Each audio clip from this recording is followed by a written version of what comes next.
I am Dr. Gayatri Pandit. Welcome to my channel Learning with Gayatri. आपण आज बघणार आहोत SSC बोर्डाच्या 6वीच्या मराठीच्या पुस्तकातला एक सुंदर सारखा धडा, सुलभ भारती मधला सुंदर धडा. सुंदर धडा मी एवढ्यासाठी म्हटलं की तो हा धडा आपण बघितलाय. बाबांचं पत्र हा धडा आपण शिकलोय आणि हा धड्यामध्ये जे काही बाबांनी सांगितलंय त्यांच्या वैष्णवी नावाच्या मुलीला, ते आपल्याला खूप चांगल्या गोष्टी शिकवणारं पत्र आहे. आणि ह्याच्यावरचा आपण आज क्वेश्चन आन्सर्स आणि ग्रामर बघणार आहोत. तर हा जो आता आपण जे बघणार आहोत ना, ते ग्रामर किंवा प्रश्नोत्तर अतिशय सोपी आहे. बघा बरं. कठीण गेलेला पेपर आपण त्याला वाचलाय. तर तिला कठीण कुठला पेपर गेला होता? गणिताचा. एका शब्दात उत्तर द्यायला सांगितलेत बरं काही. तर आपण कठीण गेलेला पेपर गणिताचा, गणित किंवा गणिताचा. वैष्णवीला पत्र लिहिणारे. वैष्णवीला कुणी पत्र लिहिलंय? बाबांनी. परीक्षेतील गुणांपेक्षा महत्वाचे गुण. परीक्षेमध्ये गुण म्हणजे आपल्याला मार्क्स मिळतात, पण त्याच्यापेक्षा महत्वाचे आपल्या अंगातले गुण कुठले आहेत? तर त्याला आंतरिक गुण असं म्हटलेलं आहे या धड्यामध्ये. ते इंटरनल किंवा आपले जे अंगभूत असं त्याला म्हणता येईल. अंगभूत असे जे गुण आहेत ते कुठले? आंतरिक गुण. प्रत्येकात वेगळे असतात ते. त्यामुळं आंतरिक गुण एवढंच आपल्याला त्याला म्हणता येईल. वैष्णवीसाठी बाबा आणणार असणारा खाऊ. बघितला आपण खाऊ. दिवाळीच्या वेळेला बाबा म्हणाले तिला की आपण चकली चिवडा जे काही फराळ असेल, फराळाचा खाऊ तर खाणारच आहोत, पण तुझा आवडणारा खाऊ मी घेऊन येतोय. तो कुठला? पुस्तके. जर तुम्हाला पुस्तके हा एका शब्दात तुम्हाला याचं उत्तर लिहिता येईल. एका वाक्यात उत्तरे लिहा. आईने दूरध्वनीवरून बाबांना कोणता निरोप दिला? काय सांगितलं आईनं बाबांना? तर वैष्णवीचा गणिताचा पेपर कठीण गेला असं बाबांना आईनं टेलिफोनवरनं, दूरध्वनीवरनं सांगितलं. बाबांनी दूरध्वनीवरून बोलणे का पसंत केले नाही? तर काय झालं होतं ते पसंत न करण्याचं कारण? त्यापेक्षाही त्यांना पत्र लिहून तिच्याशी हितगुज करायचं होतं. आता त्यांना काय करायचं होतं? का पत्र त्यांनी लिहिलंय? तर वैष्णवीशी हितगुज करावे म्हणून बाबांनी पत्र लिहिले आणि दूरध्वनीवरून बोलणे पसंत केले नाही. गणित विषय वैष्णवीचा लाडका होण्यासाठी बाबांनी कोणते उपाय सांगितले? आता गणिताचा विषय गणित हा विषय हिला अवघड जात होता, पण प्रत्येकाला गणित अवघडच जाईल असं नाही. काही लोकांना गणित आवडतं, काही लोकांना सायन्स आवडतं, काही लोकांना भाषा विषय आवडतात. तर त्यासाठी काय करायला पाहिजे? हा जो आपल्याला न आवडणारा विषय आहे ना, त्याच्यासाठी काय तो लाडका व्हावा याच्यासाठी बाबांनी तिला उपाय काय सांगितला? तर त्याच्यातल्या संकल्पना समजावून घे, त्याच्यातला संबोध लक्षात घे, त्याच्यातल्या क्रिया लक्षात घे आणि याचा सगळ्याचा सराव कर. हा महत्वाचा भाग आहे. सराव करणे. जे काही आपल्याला येत नसेल त्याचा तो विषय लाडका होण्यासाठी त्याचा सराव झाला पाहिजे. आता पुढे बघा. खालील शब्दांचे समानार्थी शब्द लिहा. समानार्थी आणि विरुद्धार्थी याच्यावरती मी स्वतंत्र एक व्हिडिओ केलेला आहे. तर तो तुम्ही जर बघितला ना, तर त्याच्यामध्ये तुम्हाला अधिक माहिती मिळेल. तर इथे बघूया. नृत्य याला समानार्थी काय शब्द आहे? नाच, डान्स. उशीर याला विलंब असा शब्द आहे आणि दिरंगाई असाही शब्द आहे. तुम्ही विलंब, दिरंगाई यातला कुठलाही शब्द जरी लक्षात दोन्ही लक्षात ठेवले तरी तुम्हाला उत्तमच आहे. अनेक शब्द आपल्याला माहिती असले पाहिजेत.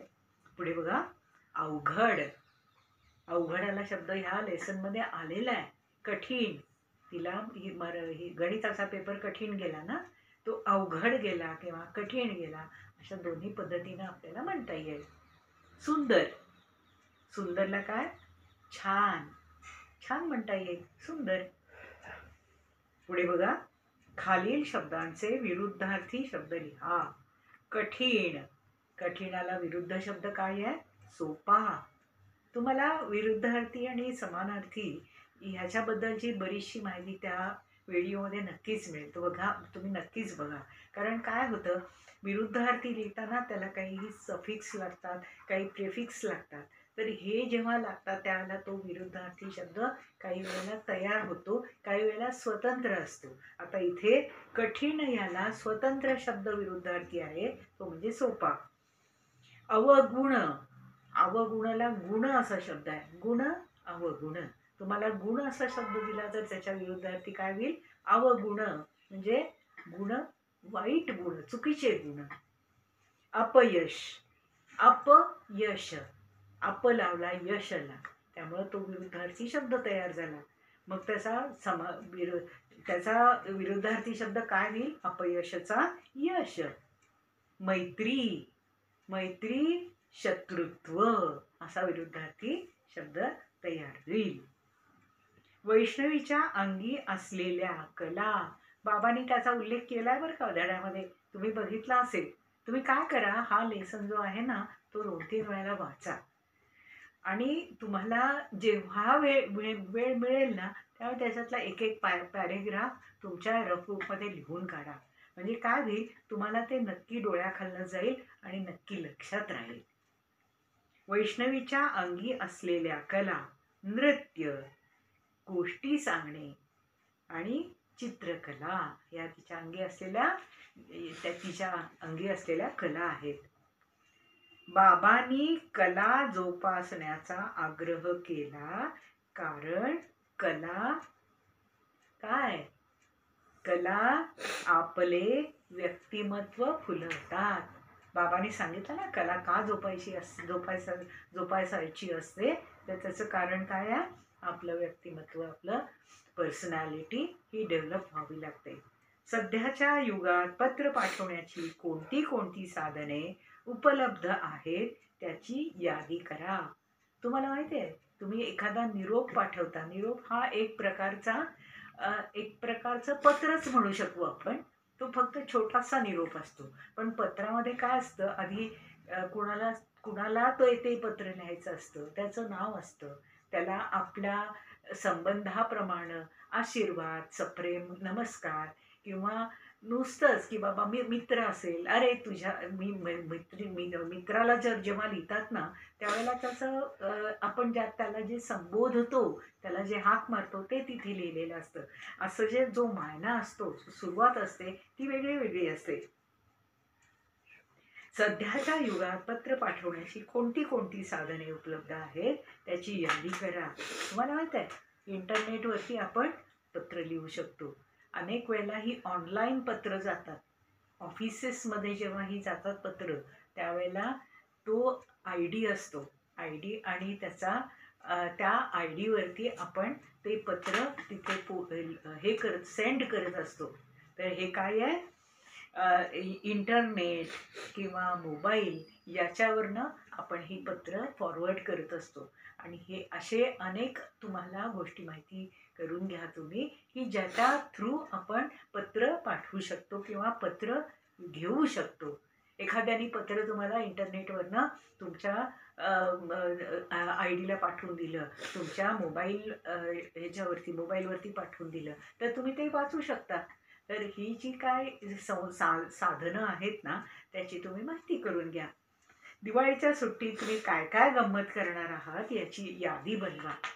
दिवाळीमध्ये आपण बऱ्याच आधी आपली परीक्षा संपत आली की आपण त्याची चर्चा करायला लागतो की अरे आपण ह्या दिवाळीत काय करायचं.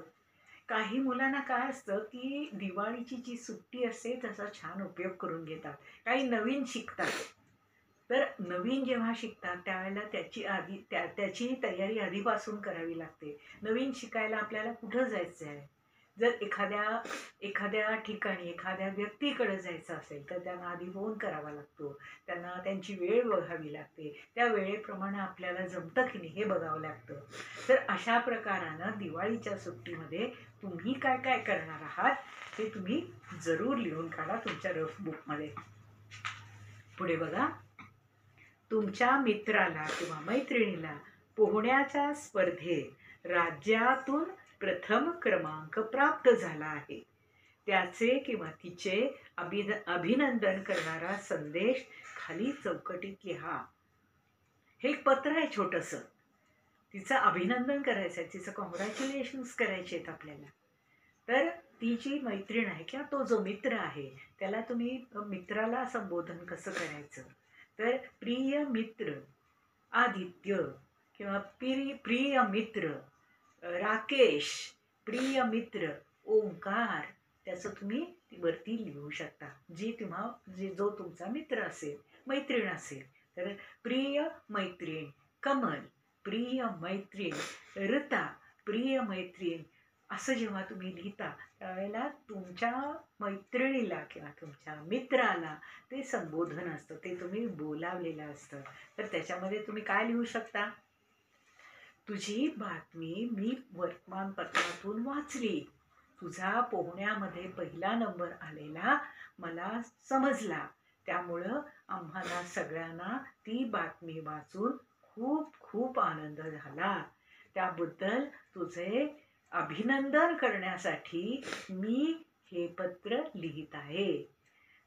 तुझे ह्या पहिल्या नंबरबद्दल खूप खूप अभिनंदन. आणि हे अभिनंदन करण्यासाठी मला तुला प्रत्यक्ष भेटायला सुद्धा नक्की आवडेल. माझी सुट्टी झाली की आपण एकदा भेटायचे नक्की ठरवूया.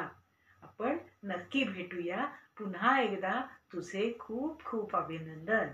तुझा मित्र किंवा तुझी मैत्रीण जे काय असेल ते खाली तुम्हाला लिहिता येईल. असं तुम्हाला पत्र लिहिता येईल. या व्यतिरिक्त याशिवाय तुम्हाला काही जर लिहायचं असेल तुम्ही स्वतंत्र छान विचार करा आणि त्याच्यामध्ये लिहा. अपयश ही यशाची पहिली पायरी आहे. हा लेसन शिकवताना अपयश झालं तरी ती एक संधी असते. आपल्याला काय चुकलंय आपलं आणि ते चुका दुरुस्त करून आपल्याला पुढं कसं जायचंय हे त्यावरून आपल्याला कळतं. याचा अर्थ काय होतो? पुढे यश मिळणार आहे म्हणून ही अपयश जरी झालं ती यशाची पहिली पायरी असते. अनेक वेळेला प्रयोग करावे लागतात आणि मग आपल्याला ते यश मिळतं. म्हणून इथं काय लिहिलंय? अपयश ही यशाची पहिली पायरी आहे. यासारखी 2 वाक्ये खालील चौकटीत लिहा. तुम्हाला अनेक गोष्टी याच्यामध्ये मिळू शकतील. अनेक ठिकाणी अशी वाक्य मिळू शकतील. मी 1-2 तुम्हाला वाक्य सांगते. अति तेथे माती. कुठलीही गोष्ट अति केली तरी ती चांगली नाही. तर ती लिमिटेड असली पाहिजे, ती प्रमाणातच असली पाहिजे. प्रयत्न ही यशाची गुरुकिल्ली आहे. आपण आधी काय बघितलं? अपयश ही यशाची पहिली पायरी आहे. पण प्रयत्न ही यशाची गुरुकिल्ली आहे. प्रयत्न जेव्हा आपण करू त्यावेळेला यश मिळणारच. ही गुरुकिल्ली आहे. ही खात्रीपूर्वक किल्ली आहे. ही खात्रीनं मिळणारे यश मिळणार ह्याची ही खात्री आहे की प्रयत्न तुम्ही केले पाहिजेत. पुढे बघा, साने गुरुजी यांचे सुंदर पत्रे हे पुस्तक मिळवा, वाचा. त्यातील तुम्हाला आवडलेली पत्रे सुरेख अक्षरात लिहा. इथे सुरेख अक्षरात लिहिलंय बरं का. रोज तुम्ही 1-5 वाक्य जरी छान अक्षरात लिहिली, रोज लिहायची, त्यामुळे काय होईल? तुमचं अक्षर सुंदर होईल. खालील वाक्यातील रिकाम्या जागी कंसातील योग्य विशेषणे लिहा. विशेषणे याच्यावरती मी एक स्वतंत्र व्हिडिओ केलेला आहे आणि विशेषणे म्हणजे काय हेही त्याच्यामध्ये सांगितलं आहे. विशेषणे बघताना काय करायला पाहिजे? पहिल्यांदा तर नाम कुठलं आहे हे बघायचं आणि नामाची अधिक माहिती देणारा जो शब्द असतो तो विशेषण असतो. हे पक्क लक्षात घ्या. आधी नाम बघायचं आणि नामाचं जे जास्त माहिती सांगणारा जे शब्द असतो तो तिथे आलाच पाहिजे. ते विशेषणच असतं. आता बघा हा, इथे तुम्हाला काही पर्याय दिलेले आहेत कंसामध्ये. 4 पर्याय आहेत आणि 4 वाक्य आहेत. त्या प्रत्येक वाक्याला तुम्हाला ते पर्याय निवडायचे आहेत. हिमालय डॅश पर्वत आहे. आता पर्वताला कुठलं विशेषण लागू शकतं? उंच. कारण पर्वत हा, हिमालय हा पर्वत उंच आहे. तर त्यामुळं तुम्हाला उंच हे विशेषण पर्वतासाठी वापरता येतं. पर्वत हा हे इथं नाम आहे. त्यामुळे पर्वताला लागणारं जे विशेषण आहे ते इथं आपल्याला वापरता येतं. कंपास घ्यायला आईने मला डॅश रुपये दिले. रुपयाचं विशेषण काय येईल? रुपयाची अधिक माहिती कोणती येईल? रुपये किती आहेत ही अधिक माहिती झाली तर आईनं 100 रुपये दिले. 100 हे विशेषण आहे. विशेषण हे नामासाठी, नामाचं विशेष माहिती सांगणारा शब्द असतो. त्यामुळं विशेषण काय आहे हे नक्की लक्षात घ्या. पुढे बघा, बागेत डॅश फुले आहेत. पर्याय काय दिलाय? टवटवीत. फुले टवटवीत आहेत. फुलं सुंदर आहेत. त्याने ती चांगली छान दिसणारी फुलं आहेत. फ्रेश आहेत. टवटवीत याचा अर्थ फ्रेश असा बऱ्यापैकी होतो. फ्रेश जेव्हा म्हणतात त्यावेळेला टवटवीत फुलं आहेत असं म्हटलं जातं. बागेत टवटवीत फुले आहेत. पुढे बघा, ताईने मला डॅश सदरा दिला. नवा सदरा. सदरा म्हणजे शर्ट. सदरा हा शब्द शर्टसाठी वापरला जातो मराठीमध्ये. तेव्हा सदरा हा जो आहे तो नवीन आहे, नवा सदरा आहे. नवा हे सदरा किंवा शर्टचं विशेषण झालं. सदराबद्दल अधिक माहिती सांगणारा नवा हा शब्द झाला. तेव्हा नवा हे विशेषण. आपण समजून घेऊया. खालील तक्ता वाचा आणि समजून घेऊया. हा तक्ता आहे तो काळ सांगणारा आहे. म्हणजे टेन्स. तुम्हाला जे टेन्स आहेत, 3 टेन्स असतात. त्या तीन टेन्सेसचे वेगळे वेगळे प्रकार पण आहेत. पण सध्या आपण काय करूया, मूळ जे 3 टेन्सेस आहेत त्याचा विचार करूया. ते टेन्सेस कुठले कुठले आहेत? वर्तमान काळ, भूतकाळ आणि भविष्यकाळ. वर्तमान काळ म्हणजे आत्ताचा काळ. मी खातो, मी आत्ता खातो हा वर्तमान काळ झाला. काल मी लाडू खाल्ला, काल खाल्ला. संपलाय ती क्रिया संपलेली आहे. मी उद्या लाडू खाणार आहे की मी उद्या लाडू खाईन. हे खाईन, उद्या खाईन. त्यावेळेला काय होईल? काळ अजून तो यायचा आहे. जो काळ अजून यायचा आहे तो भविष्यकाळ. आता इथे बघूया. अन्वर वेगाने धावतो. धावतो, आत्ता धावतोय. वर्तमान काळ. वर्तमान काळ. वर्तमान म्हणजे आत्ता. काल अन्वर वेगाने धावला. क्रिया जी असते त्याच्याकडे लक्ष द्या. क्रियापदालाच काळ असतो. क्रियापदावरून आपल्याला त्याचा काळ समजतो. तर इथे काय आहे? धावणे ही क्रिया आहे. तर काल अन्वर वेगाने धावला. काल धावला. क्रिया कुठली आहे? काल घडलेली आहे. त्यामुळे आपल्याला काय कळतं? क्रियेवरून आपल्याला काळ कळतो, टेन्स कळतो. भूतकाळ. उद्या अन्वर वेगाने धावेल. सगळीकडे त्यांनी एकच वाक्य वापरलेलं आहे, फक्त त्याचे काळ वेगळे वेगळे केलेले आहेत. एक आहे वर्तमान काळ, धावतो, आत्ता धावतो. धावला हा झाला कालचा काळ म्हणजे भूतकाळ. भूत याचा अर्थ होऊन गेलेला. याचा अर्थच असा आहे. भूत म्हणजे गोष्ट वगैरे काय नाही बरं काय. हे काय आहे? भूत याचा अर्थच होऊन गेलेला. भूतकाळ हा होऊन गेलेला आहे. धावला. आणि काय? आणि तिसऱ्या वाक्याचं क्रियापद काय आहे? धावेल. उद्या धावेल. हा झाला उद्या म्हणजे भविष्यात होणाऱ्या काळामध्ये, भविष्याच्या काळामध्ये धावेल. हा कुठला झाला? भविष्यकाळ. तुम्ही मी जे काळ ह्याच्यावरती जे व्हिडिओ केलाय ना तो जरूर बघा. तुम्हाला तो व्यवस्थित समजावून देईन. तिथे छान समजावून दिले गेलेलं आहे. ते तुम्ही जरूर बघा. क्रियापदाच्या रूपावरून वाक्यातील काळ कळतो. आता आपण क्रियापदाची 3 रूपं बघितली. एक काय केला? धावतो, नंतर दुसरा धावला आणि तिसरा धावेल. अशी ही 3 रूपं क्रियापदाची बघितली आपण आणि त्यामुळं त्या क्रियापदाच्या रूपावरून आपल्याला काळ कळला. त्यामुळं तुम्हाला जेव्हा काळ विचारला जाईल ना, त्या पहिलं बघायचं ते क्रियापद बघायचं. पहिलं क्रियापद बघितलं की ते केव्हा घडली आहे हे लगेच कळेल तुमच्या. ती काल घडली आहे, आत्ता घडती आहे का उद्या घडणार आहे. काल घडली आहे तर भूतकाळ, आत्ता घडते तर वर्तमान काळ आणि उद्या घडणार असेल तर भविष्यकाळ. सोपं आहे हे. क्रियापदाच्या रूपावरून वाक्यातील काळ ओळखता येतो. काळाचे मुख्य 3 प्रकार आहेत. मी मगाशी सांगितले तुम्हाला, वर्तमान काळ, भूतकाळ आणि भविष्यकाळ. तर हे तिन्ही काळ आपण एका क्रियापदावरून बघितले. अजून एक तुम्हाला क्रियापद सांगते. मी खातो. मगाशी सांगितलं आपण लाडू खातो, आत्ता खातो. मी काल लाडू खाल्ला. खाणे एवढी ही एकच क्रिया आहे. तर या ठिकाणी काय आहे? मी काल खाल्ला, आज खातो आणि उद्या खाईन. अशी ही 3 रूपं क्रियापदाचीच असतात. आणि तुम्ही क्रियापद एकदा त्यातलं बघितलं ना वाक्यातलं, की तुमच्या लगेच लक्षात येईल की काळ कोणता आहे. काळ म्हणजे टेन्स. त्यातला टेन्स कुठला आहे? तो प्रेझेंट टेन्स आहे का फ्युचर टेन्स आहे का पास्ट टेन्स आहे, हे तुम्हाला नक्की त्यातून कळेल.